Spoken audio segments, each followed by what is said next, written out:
Hi, everyone. Welcome to the Invest in Value channel. My name is Victor, and I'm a value investor. And it's been a heck of a year in 2023. It's been a really good year to date, year for stocks. We've seen technology stocks really rise. It's been great, following a year that was really brutal in 2022 for high growth companies. And what I wanted to do is kind of do a quick preview of the earnings season that's coming up. I'm looking forward to it. It's an exciting time to take a look at the stocks that I own, take a look at how well those companies are performing, really reanalyze each company and make a decision whether I want to buy additional shares, hold, or sell those shares. Let me get into some content and leave you with what I'm going to plan to do over the next coming weeks. So the S&P year to date has just been doing great. It's up 15%. And that's great. I'd love for it to continue on and we'd be up 30% this year. That's unlikely. I expect that, especially the last, 2 months have been great. Wouldn't be surprised if it was flat or if we had a down month here in July or in August. But it's great to have a really good year to date looking at the first six months out of the year. These NASDAQ is doing even better. It's up 31.5% year to date. I mean, that's just a great, great run for the first 6 months. Again, I don't expect this to continue on. It would just be way, way too good. I'm expecting some volatility, especially some of those high growth stocks that went up because of the AI, craze in those stocks. One of the stocks that I thought was overpriced was Adobe. I made good money on Adobe. I got out of Adobe, even though it rose considerably over, 3-4 weeks. It rose 30-40%. Well, if I can't explain why a stock is priced so high, I sell it and take the gain. I expect that Adobe and other companies are going to start coming down because I think the values or the prices of those stocks are too high based on the real revenues, the real growth that I expect in those stocks over the next 2 years. While the stock market's been doing great, interest rates have really had an interesting path as well. We've seen interest rates rise recently. This, as of Friday, they rose. The 10-year yield rose above 4%, which is very high. It really started last year in August. We were down in the 2.6 range for a 10-year yield, and it's up to 4.07. That's a very big rise. Obviously, it really rose a lot toward the end of the year, and it's had an up and down, path since then. But recently, that rise has really discounted bonds and made the yields on bonds really attractive, something that I've been taking advantage of and buying additional bonds so that I could have pretty much a guaranteed yield out of bonds in a time where I think stocks are overpriced. And I'm expecting that stocks are going to probably not do much for the rest of the year, maybe even go down to some extent for the rest of the year. I'm looking at interest rates as an opportunity to get into bonds. Now, the inflation report that's coming out on Wednesday, July 12th, is really going to affect interest rates. It's going to affect the stock market as well. If inflation comes in low, where it's expected, then the stock market's going to rally, interest rates are going to fall. And the good news is, over the last few reports, inflation has been going down. And it's great to see that previously we had a 4% year over year inflation level.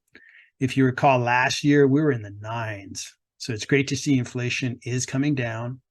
And the consensus is that it's going to be measured at 3.1%. So that's, to me, just from recent history, that would be a great measure. We came in the low threes.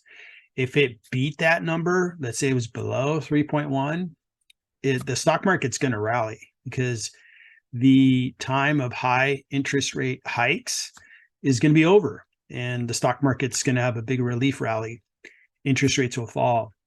On the flip side, if we see inflation come in higher, then you're going to see interest rates go up and you're going to see the stock market go down. So I think Wednesday is going to kind of set up the whole earnings season by kind of letting the market know where inflation's at and where interest rates are expected to be headed. All right, so earnings for me are going to begin on the 14th, and that's when my first company, Citigroup, is going to announce their earnings.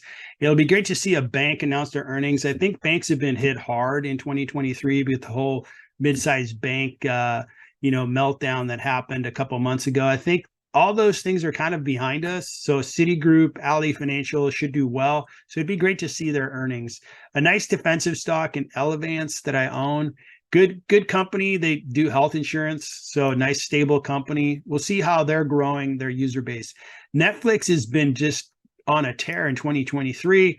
We'll see how their subscriber growth is going. So it's good to own Netflix. I sold most of my position in Netflix.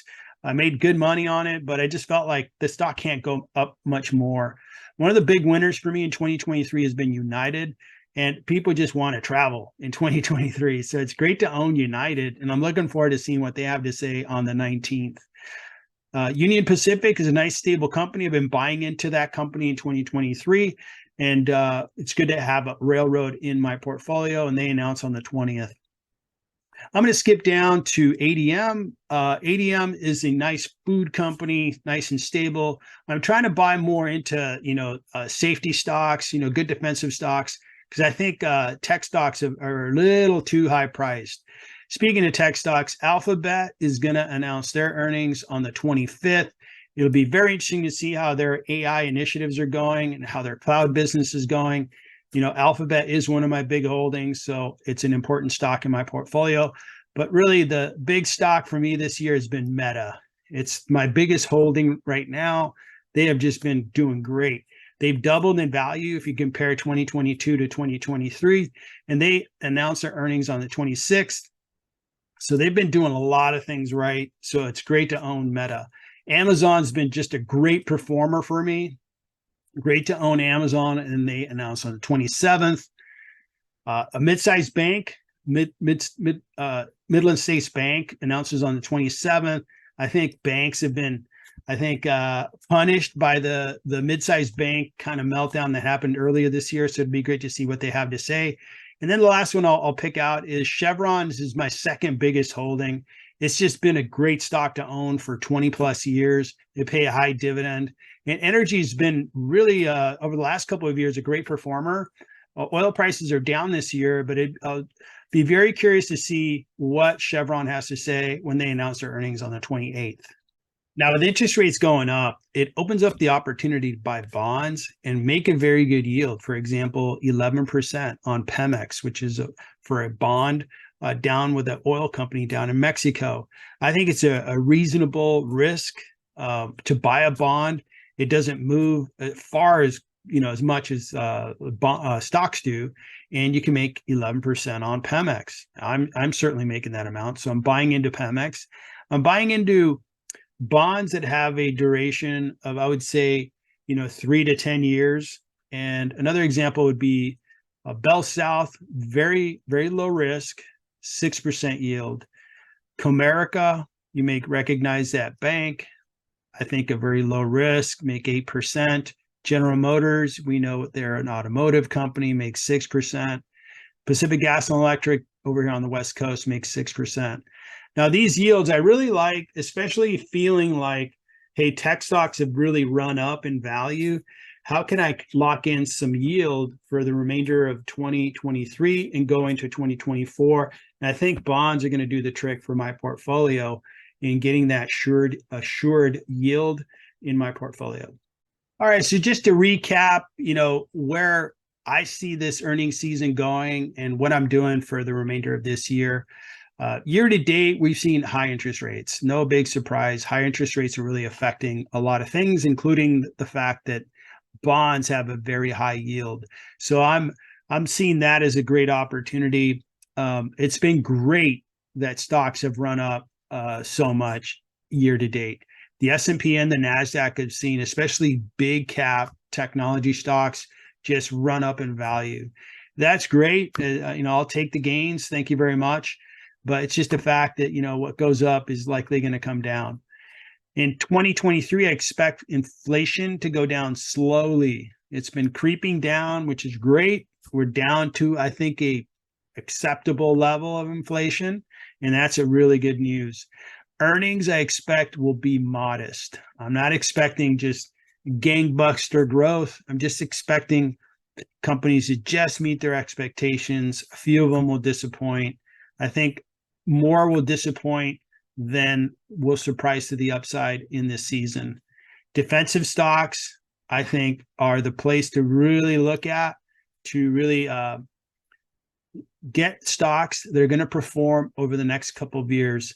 We still have a pretty good likelihood that we're going to have a recession.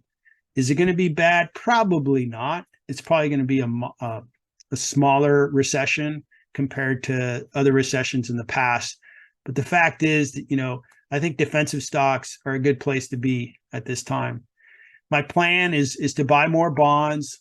I think lock in that assured yield and have a good basis, especially income in my portfolio. Buy more defensive stocks, those food companies, pharmaceutical companies that I own. I'm going to continue to buy into those defensive stocks. I'm also looking at smaller companies. What's run up in 2023 are these big cap technology companies, Alphabet, Meta, Microsoft. I mean, it's great to see them run, but at some point the valuations are just so lopsided. I got to look elsewhere, and I'm looking into smaller companies, smaller technology companies, smaller fintech companies that I think are kind of flying under the radar and probably have a better valuation. And I'm a value investor, so they present better value for me to invest into. All right, so that's my quick preview of the earnings season that's coming up. I hope you enjoyed it.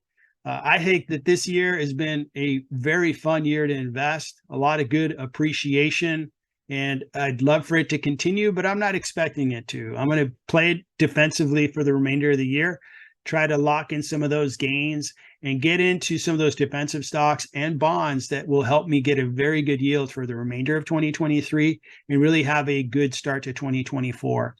Everything that I do is for entertainment purposes only. Please, as you make your investing decisions, weigh them carefully and seek professional advice if you need to.